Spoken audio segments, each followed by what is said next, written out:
오늘 우리에게 주시는 하나님 말씀은 시편 116편 1절에서 9절입니다. 여호와께서 내 음성과 내 간구를 들으심으로 내가 그를 사랑하는도다. 그의 귀를 내게 기울이셨으므로 내가 평생에 기도하리로다. 사망의 줄이 나를 두르고 수월의 고통이 내게 이르므로 내가 환난과 슬픔을 만났을 때에 내가 여호와의 이름으로 기도하기를 여호와여 주께 구하오니 내 영혼을 건지소서 하였도다. 여호와는 은혜로우시며 의로우시며 우리 하나님은 긍휼이 많으시도다. 여호와께서는 순진한 자를 지키시나니 내가 어려울 때에 나를 구원하셨도다. 내 영혼아 네 평안함으로 돌아갈지어다. 여호와께서 너를 후대하심이로다. 주께서 내 영혼을 사망에서 내 눈을 눈물에서 내 발을 넘어짐에서 건지셨나이다. 내가 생명이 있는 땅에서 여호와 앞에 행하리로다. 아멘. 코로나 덕분에 영상으로 송구 영신 예배를 드립니다. 비대면이지만 하나님이 찾으시는 신령과 진정으로 드리는 예배이기를 원합니다. 우리 옆에 가족과 함께 있으면 우리 인사 한번 해보겠습니다. 하나님의 은혜로 살았습니다. 당신이 있어서 참 행복했습니다. 오늘 또 영상으로 드리지만 말씀을 들으시고 댓글 말씀 일기를 꼭 한번 써볼 수 있기를 바랍니다. 오늘 또 예수님을 전가하겠습니다. 오늘 본문의 시인이 갑작스럽게 죽음의 위협 앞에 섰지만 세상 사람들은 그에게 아무런 도움이 되지를 못했습니다. 오히려 시인을 정죄하고 나아가 악담하고 비방하고 빨리 죽기를 바랐습니다. 시인은 아무것도 할 수 없는 절망적인 상황에서 여호와의 이름을 불렀습니다. 그리고 내 목숨을 구해 주십시오라고 짧은 기도를 드렸습니다. 그때 주님이 개입하셔서 사망의 줄을 끊고 음부의 고통에서 그를 구원해 내셨습니다. 그 후에 시인이 깨달은 게 있습니다. 하나님에 대해서 새로운 시각과 믿음을 갖게 되었습니다. 그 구절이 5절의 말씀입니다. 여호와는 은혜로우시며 의로우시며 우리 하나님은 긍휼이 많으시다는 하나님을 깨닫게 되었습니다. 2020년도 한 해를 보내면서 오늘 시인처럼 여호와 하나님께 감사로 마무리할 수 있는 저와 여러분이 될 수 있기를 바랍니다. 오늘 말씀의 제목 같이 한번 봅니다. 한 해 마무리는 감사함으로, 한 해 마무리는 감사함으로 라는 제목으로 말씀을 듣겠습니다. 한 해 마무리는 감사함으로 첫 번째 말씀입니다. 내가 여호와 하나님을 사랑하였음에 감사합니다. 1절의 말씀입니다. 같이 합독합니다. 여호와께서 내 음성과 내 간구를 들으심으로 내가 그를 사랑하는도다. 아멘. 내가 그를 사랑하는도다. 사랑한다는 말씀은 좋아한다는 의미입니다. 이 사랑하는 마음, 좋아하는 마음이 하나님을 경배하는 가장 근본적인 자세입니다. 여호와로 말미암아 참 만족을 누리기 때문에 하나님 외에는 그 어떤 것으로부터, 그 어떤 존재로부터 기쁨과 안식을 얻을 수가 없다고 고백합니다. 사랑하는 이유가 1절에 나타났습니다. 여호와께서 내 음성과 내 간구를 들으심으로 내가 그를 사랑한다. 내 음성과 내 간구를 들으심으로 내가 하나님을 사랑합니다. 근데 내 음성과 내 간구를 들으실 때 바로 그 상황, 시인이 처한 상황이 3절과 4절에 나옵니다. 사망의 줄이 나를 둘렀고 소울의 고통이 있었고 환난과 슬픔을 만났고 죽음까지 이르렀습니다. 그 상황 가운데 하나님 앞에 기도했더니 하나님이 그 기도를 들어주셨습니다. 그래서 은혜를 베푸신 하나님을 사랑하고 2절에 보면 평생 기도하며 살겠다고 고백합니다. 평생 기도한다고 해서 억지로 드리는 기도가 아닙니다. 사랑하면 기도는 저절로 되게 되어 있습니다. 한나처럼 속삭이며 마음에 있는 것을 다 토해서 기도할 수 있는 것입니다. 요한 1서 4장 1절입니다. 같이 합독합니다. 사랑하는 자들아, 하나님이 이같이 우리를 사랑하셨은즉 우리도 서로 사랑하는 것이 마땅하도다. 아멘. 우리가 먼저 사랑한 것이 아니라 하나님이, 사랑하는 자들아 하나님이 이같이 우리를 사랑하셨은즉, 하나님의 사랑받은 자들은, 하나님의 사랑받은 저와 여러분은 뭐 하는 것이 마땅하도다? 서로 사랑하는 것이, 서로 사랑하다. 이 말은 그리스도인의 의무입니다. 서로 사랑한 하나님을 사랑하고 하나님 사랑 안에 거하는 자들에게 당연히 나타나야 될 실천사항입니다. 내가 하나님을 사랑하면 내가 수고하는 것 같습니까? 그렇지 않습니다. 내가 주님을 사랑하면 주님이 엄청 손해입니다. 그럼에도 불구하고 하나님은 우리에게 사랑한다는 고백 받으시기를 원하십니다. 예수님을 부인했고 도망갔던 베드로에게 찾아갔었습니다. 갈릴리 바닷가에서 베드로에게 사랑의 고백을 들었습니다. 내가 주를 사랑하는 줄 주께서 아시나이다. 베드로에게 사랑의 고백을 들으시고 주님은 내 양을 먹이라는 사명을 주셨습니다. 베드로전서 1장 8절과 9절입니다. 같이 합독합니다. 예수를 너희가 보지 못하였으나 사랑하는도다. 이제도 보지 못하나 믿고 말할 수 없는 영광스러운 즐거움으로 기뻐하니 믿음의 결국 곧 영혼의 구원을 받음이라. 아멘. 주님을 사랑하는 자는 육안으로 보지 못하였으나, 그래서 8절에 예수를 너희가 보지 못하였으나 사랑하는도다. 그리고 이제도 뭐하지 못하나 보지 못하나 뭐 할 수 없는, 믿고 말할 수 없는, 그러니까 보지 않고 믿음을 가지게 되었지만 그러나 말씀을 믿으면 재림 때 받을 생명상급을 8절과 9절에서 말씀하고 있습니다. 오늘 시인처럼 내 음성에 응답하심으로 사랑을 베푸신 그 사랑에 감사해서 평생 기도하겠다고 고백합니다. 오늘 저와 여러분도 2020년도 한 해 동안 주님 사랑을 받으면서 살았음에 감사합니다. 하나님이 짝사랑하지 아니하도록 내가 주님을 사랑해야 됩니다. 저와 여러분이 주님을 사랑할 수 있기를 바랍니다. 시편 18편 1절입니다. 같이 합독합니다. 나의 힘이신 여호와여, 내가 주를 사랑하나이다. 아멘. 이 시편 18편은 다윗의 시입니다. 다윗이 고백하기를 나의 힘이신 여호와여, 내가 주를 사랑하나이다. 이 주를 사랑한다는 다윗의 고백이 오늘 저와 여러분의 고백이 될 수 있기를 바랍니다. 한 해의 마무리는 감사함으로, 첫 번째로는 내가 여호와 하나님을 사랑하였음에 감사합니다. 두 번째로는 내 영혼이 평안하였음에 감사합니다. 7절 말씀입니다. 같이 합독합니다. 내 영혼아 내 평안함으로 돌아갈지어다. 여호와께서 너를 후대하심이로다. 아멘. 위협 속에서 기도했던 시인은 7절의 말씀에서 내 영혼아, 대화 상대를 하나님께서 이제 자기 영혼에게로 돌립니다. 내 영혼아 평안함으로 돌아갈지어다. 주님이 주시는 평안을 누리기를 원했습니다. 그러면 상황이 어떠했길래 이 시인은 평안을 누리기를 원했는가? 3절과 4절에 그의 상황을 이야기했습니다. 사망의 줄이 나를 두르고 서로의 고통에 있고 환난과 슬픔을 만났고 죽음에까지 이르렀습니다. 그런 상황 가운데서 주님이 주시는 평안을 누리기를 원했습니다. 요한복음 14장 27절 말씀입니다. 같이 합독합니다. 평안을 너희에게 끼치노니 곧 나의 평안을 너희에게 주노라. 내가 너희에게 주는 것은 세상이 주는 것과 같지 아니하니라. 너희는 마음에 근심하지도 말고 두려워하지도 말라. 아멘. 예수님은 주님이 주시는 평안은 세상이 주는 평안과 다르다고 말씀합니다. 누가복음 12장에 보면 어리석은 부자가 나오는데 왜 이 부자를 어리석다고 이야기하는가가 나옵니다. 사실은 어리석은 부자가 아닙니다. 준비하고 예비하는 것 보면 지혜로운 부자 같은데 어리석은 부자라고 하는 것은 주님이 주시는 평안을 몰랐기 때문에 그렇습니다. 영혼은 말씀을 먹어야 되고 육신은 음식을 먹어야 됩니다.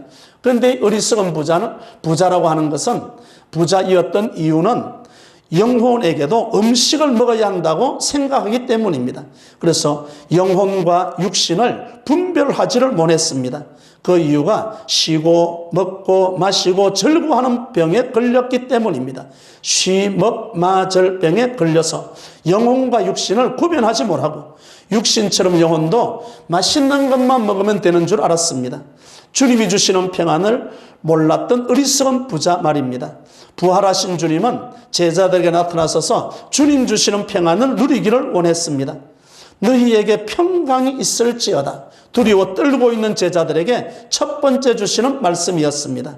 너희가 내가 주는 평강을 누리기를 원하노라. 여러분, 2020년도를 이야기할 때는 코로나를 뺄 수가 없는 것 같습니다. 코로나 가운데 불안해하는 사람이 있는가 하면 코로나 가운데서도 평안을 누리는 사람이 있습니다.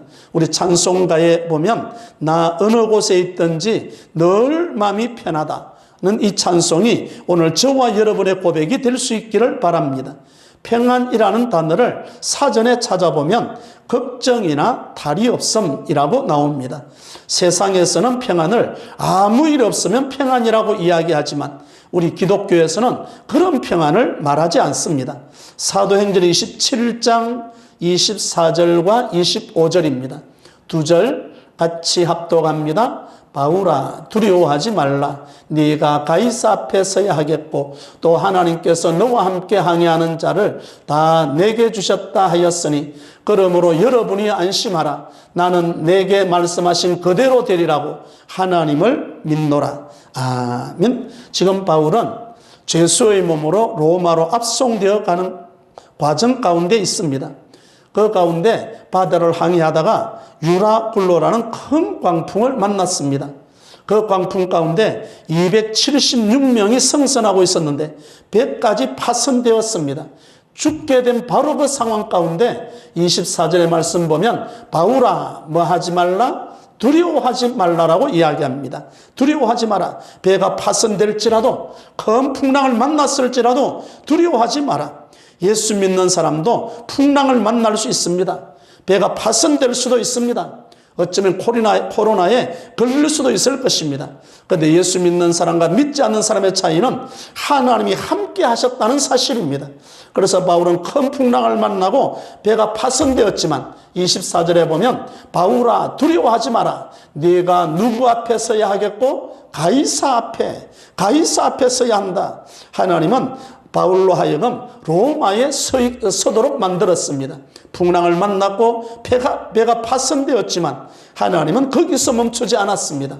하나님이 함께 하심이 오늘 우리에게 축복입니다. 하나님이 함께 하심이 한 해를 마무리하는 감사함으로 두 번째 말씀, 내 영혼이 평안하였음에 감사하다.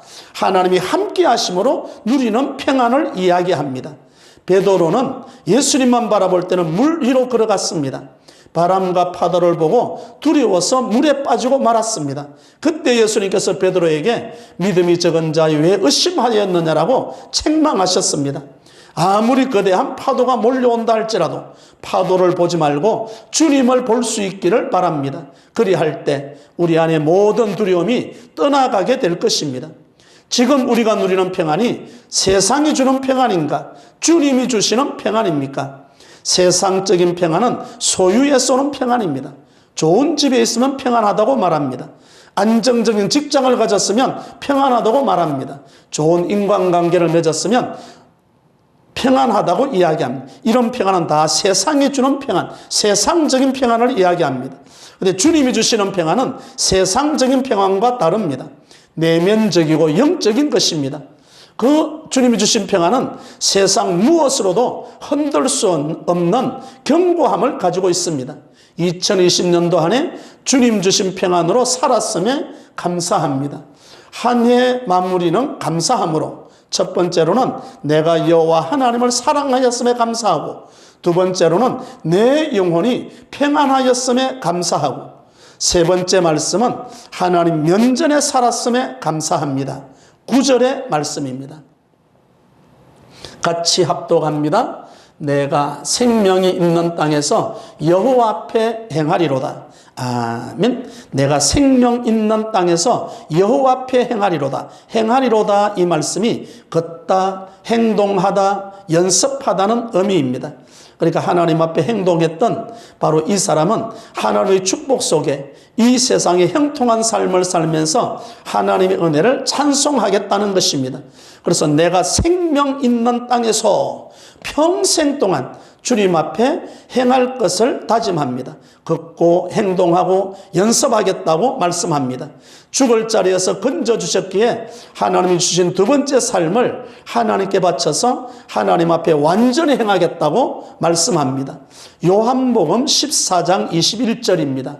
같이 합독합니다.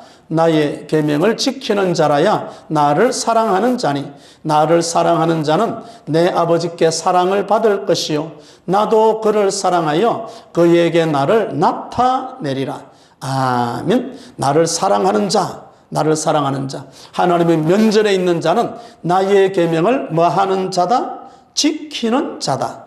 하나님의 계명을 지키는 자가 하나님의 면전에 살아있음을 알 수 있습니다. 요셉을 유혹했던 보디발의 아내가 등장합니다. 보디발의 아내는 요셉을 유혹할 때 이 집에 너와 나 단 둘이밖에 없다. 아무도 없지 않냐라고 이야기합니다. 그때 요셉은 보디발의 아내와 다른 말을 합니다. 당신과 나 두 사람 있는 것뿐만 아니라 또 한 분이 계십니다. 그분이 하나님이십니다. 하나님이 보고 계십니다. 하나님이 지금 이 자리에 함께 하십니다. 그런데 어떻게 하나님 앞에 죄를 지을 수 있단 말입니까? 요셉이 형통한 삶을 살았던 것은 하나님의 면전에 살았기 때문입니다. 늘 하나님을 의식하고 살았습니다. 그래서 요셉이 총리의 자리에 있으면서도 교만하지 않았습니다. 요셉을 꿈꾸는 사람이라고 이야기합니다. 저는 꿈꾸는 사람보다도 요셉 그러면 하나님이 함께 하셨던 사람이라고 말하고 싶습니다. 하나님이 함께 하셨던 요셉은 마지막 형통한 삶을 살았음을 알 수 있습니다. 이게 오늘 본문의 시인은 사망에서 건짐을 받은 이 시인은 앞으로 여호와의 면전에서 살아가겠다고 다짐합니다. 그래서 9절의 말씀, 내가 생명 있는 땅에서 이 땅에 사는 날 동안 여호와 앞에 하나님의 면전에서 살겠다고 고백을 합니다. 신명기 32장 10절입니다. 같이 합독합니다. 여호와께서 그를 항무지에서 짐승이 부러짓는 광야에서 만나시고 호위하시며 보호하시며 자기의 눈동자같이 지키셨도다. 아멘. 여호와께서 그를 황무지에서 짐승이 부러짓는 광야에서 만나시고 호위하시며 또 뭐하시며 보호하시며 또 무엇과 같이 지키셨도다? 자기의 눈동자같이 지키셨도다. 하나님이 두 눈을 부릅뜨고 하나님이 자기 백성을 지키고 보호하시고 호위하고 계십니다. 하나님은 오늘 저와 여러분을 두 눈을 부릅뜨고 보시면 좋습니까? 불편합니까? 좀 부자연스럽습니까? 나쁜 짓 하려고 그러면 두 눈 부릅뜨고 보고 계시면 불편합니다. 그래서 하나님 이번 한 번만 눈 감아 주십시오 라고 이야기합니다. 그런데 하나님은 끊임없이 어떤 순간에도 우리로부터 눈을 떼지 않습니다. 민수기 6장 24절부터 보면 여호와는 내게 복을 주시고 너를 지키시기를 원하며 여호와는 그의 얼굴을 내게 비추사 은혜 베푸시기를 원하며 여호와는 그 얼굴을 내게로 향하여 드사 평강 주시기를 원하노라. 아멘. 하나님은 우리에게 복을 주시려고 민수기 6장에 보면 어디 얼굴 한번 보자라고 이야기합니다. 얼굴 한번 보자. 복 주고 싶어서. 그런데 만약에 어디 얼굴 한번 보자. 하나님 우리에게 눈을 띄시지 않고 집중해서 두 눈을 부릅뜨고 보고 계시는데도 불구하고 부담스러워하고 선악과를 따먹은 아담처럼 나무 뒤에 숨어 있지는 않습니까? 바로 주님께서 어디 얼굴 한번 보자. 내가 너를 복주고 싶다라고 이야기할 때 내가 여기 있습니다라고 고백할 수 있는 저와 여러분이 될 수 있기를 바랍니다. 오늘 여기 하나님의 면전에서 살았음에 감사하는, 그래서 9절의 말씀, 내가 생명 있는 땅에 살아갈 동안에 여호와 앞에서 행하리로다. 행한다는 말씀이 걷다, 행동하다, 연습하다는 의미였습니다. 내가 걷고 행동하고 연습했던 2020년도 한 해가 부족하고 연약할지라도 우리 하나님은 후히 주시고 꾸짖지 않는 분이시기에 그 좋으신 하나님께서 하나님의 면전에서 눈동자처럼 최우선적으로 아끼며 보호받으며 한 해 동안 살아왔음에 감사합니다. 오늘 우리에게 주시는 말씀은 한 해 마무리는 감사함으로 라는 제목이었습니다. 첫 번째로는 내가 여호와 하나님을 사랑하였음에 감사합니다. 한 해 동안 십자가로 사랑받은 우리가 주님을 사랑하였음에 감사하고, 한 해 마무리는 감사함으로 두 번째로는 내 영혼이 평안하였음에 감사합니다. 한 해 동안 주님 주시는 평안을 누릴 수 있었음에 감사합니다. 한 해 마무리는 감사함으로 세 번째는 하나님의 면전에서 살았음에 감사합니다. 눈동자처럼 보호하시는 하나님의 영광의 햇살을 받으며 살아가는 저와 여러분이 되시기를 주님의 이름으로 축원합니다.